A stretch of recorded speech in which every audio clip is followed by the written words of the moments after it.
This is part 2 of the gun explanation, what you should and should not be using as home defense, as self-defense. Today we're going to talk about shotguns, and if we have enough time we'll get into the handguns. Okay, one of the best shotgun to be using for any kind of home defense or anything else for that fact, hunting, is this, which is the Model 37 Ithaca.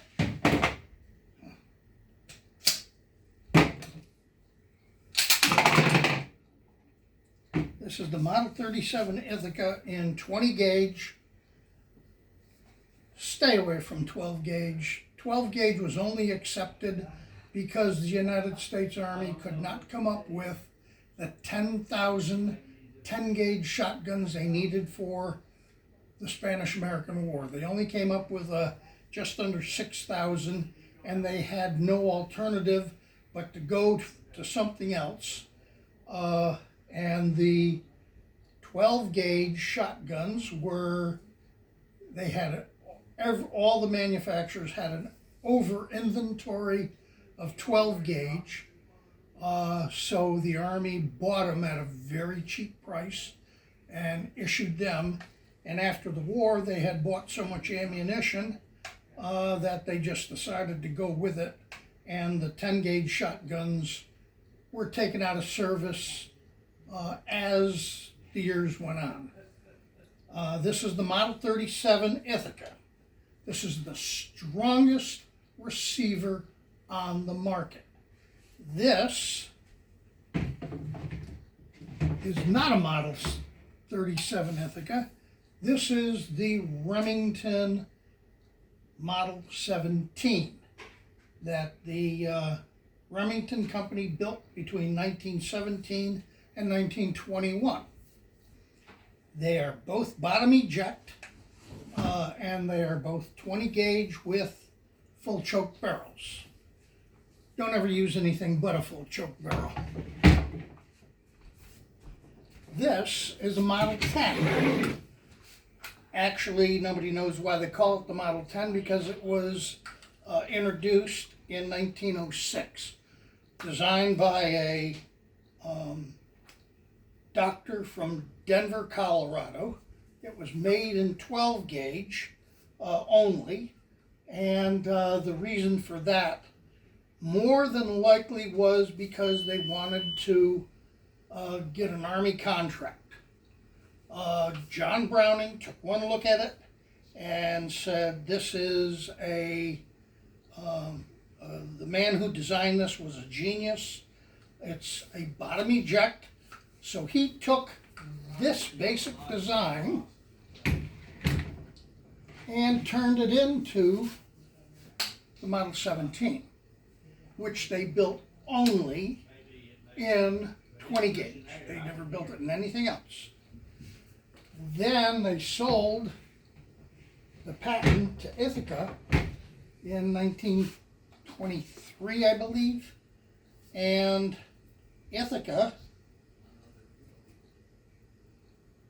redesigned the gun so they could make a 12 gauge, a 16 gauge, and a 20 gauge.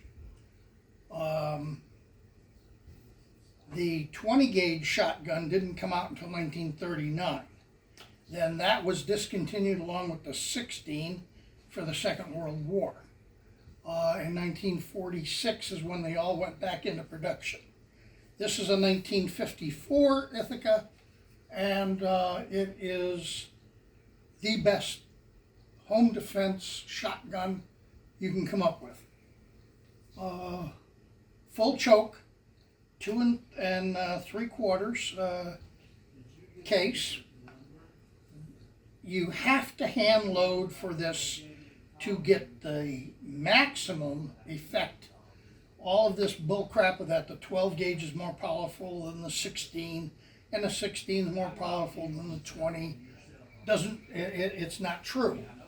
Everything was loaded to the same velocity 100 years ago, and that all changed in the 50s when the gun manufacturers tried to get rid of the 20 and the 12, or 20 and 16, and the 1968 Gun Act, they actually downloaded all the ammunition, and they downloaded it to a point where a heavy wool coat at 50 yards would stop a shotgun dead in its tracks. This is loaded with 24 grains of Hurco, 1 ounce of shot or 7/8 ounce of shot, and has a muzzle velocity of 1,400 feet per second, plus or minus 30 feet. The 20 gauge shotgun is a 75-yard gun. That means it'll put 2/3 of its pellets in a 2 foot by 2 foot target at 75 yards. The 16 gauge is a 65-yard gun. Same thing. The 12 gauge is a 55-yard gun. You would find that at the same velocity, the 20 gauge outshines them all. You don't have to take what I'm saying as gospel, but I'm giving you 65 years of experience and knowledge. I'm a gunsmith, and in my gunsmithing for the last over 50 years, I've loaded over 175,000 rounds of ammunition, and I've shot almost 70,000 rounds of ammunition. This is a Winchester Model 12 side eject 20 gauge shotgun, and I wouldn't take it for a walk in the woods. It's a mechanic's nightmare. They jam all the time out of the side of the receiver, and in the long run, it doesn't have the power. I shouldn't put it that way. It doesn't have the finesse of the Model 37.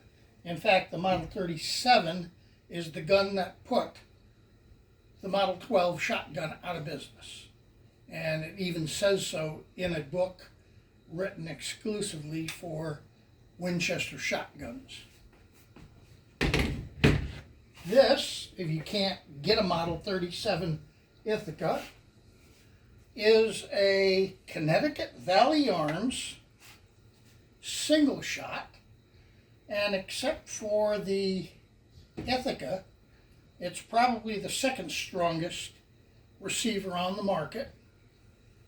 This is a gun that was designed by Beretta, and then Connecticut Valley Arms contracted to have them made, and they're slightly modified.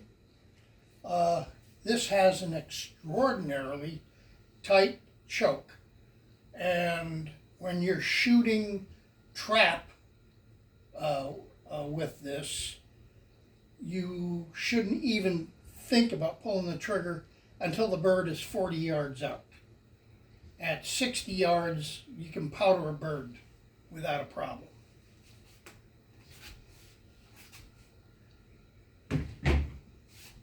.10 gauge is what I love, and this is an 1890 Syracuse Gun Company 10 gauge. This one, I'm not sure if it was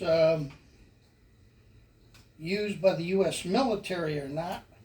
The barrels were cut to 18 inches, and it is a 2 7/8 inch 10 gauge shotgun.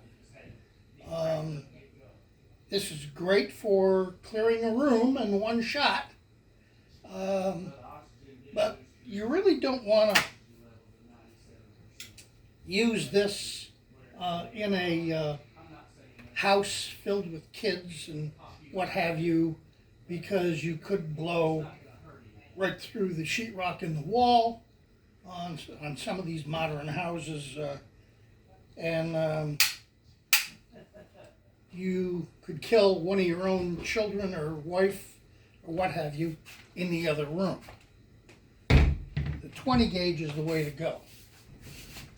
This is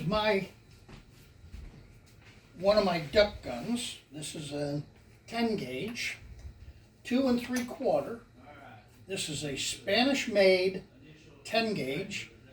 Don't let anybody poo-hoo Spanish made guns. The Spanish make a very, very good quality gun. What I've done to this gun, they should execute me 2 or 3 times for the punishment I dished out to this. I put over 8,000 rounds through it. I stopped duck hunting because of the steel shot law, and you should never shoot steel out of any gun for any reason. Lead's the way to go, and when I duck hunted after the steel shot law came in, I just went out and hunted.